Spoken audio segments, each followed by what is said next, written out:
नमस्कार दोस्तों। आज का जो मोटिवेशनल स्टोरी है वह इस प्रकार है कि एक लड़का था। उसकी आमदनी 100 रुपये हुआ करती थी और वो बड़ा दुखी हुआ करता था कि यार मैं बहुत कम कमाता हूँ। तो एक दिन पूजा करते करते उसने भगवान से पूछा कि भगवान, क्या मेरी स्थिति कभी नहीं सुधरेगी? तो भगवान ने कहा कि ऐसा कोई नहीं है कि जिसकी स्थिति नहीं सुधर सकती है, लेकिन तुम बताओ तुम्हें क्या पूछना है।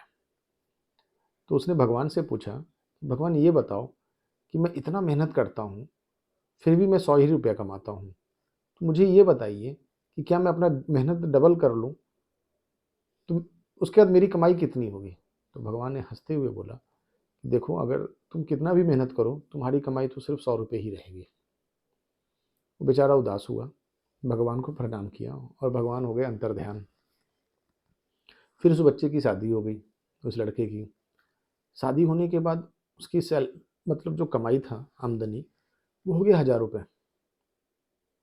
वो लड़का बड़ा खुश कि आज तो भगवान हार गए। तो उसने फिर भगवान को याद किया, प्रभु आज तो आप हार गए।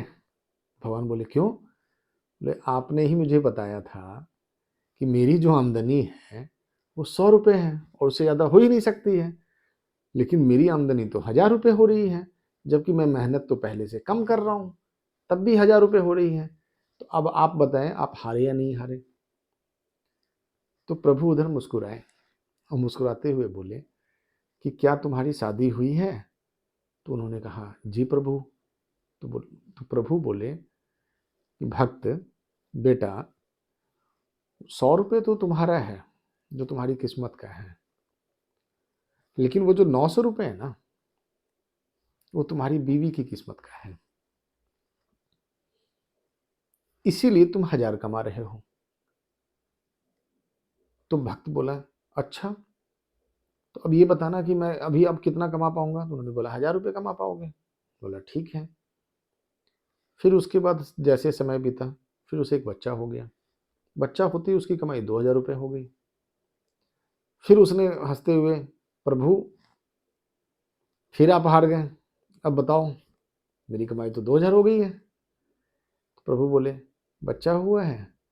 तो जी प्रभु, तो 1000 रुपये उसी के नाम का है। तो वो बोला अच्छा। तो इस कहानी से जो मोरल ज्ञान मिल रहा है वो क्या मिल रहा है कि लक लक हर इंसान का होता है, और आपके जीवन में जितने लोग टकराते हैं, आपके जीवन में जितने लोग आते हैं, वह आपके जीवन के लिए एक लक का काम करते हैं। अतः जो असली संपत्ति है ना, वह संपर्क है, रिश्ता है और रिलेशन है। उसको बनाए रखें, क्योंकि किस रिश्ते से आपकी क्या कमाई होगी, क्या आमदनी होगी, यह कोई नहीं जानता। इसलिए रिश्ते को बरकरार रखें और आगे बढ़ें। नमस्कार।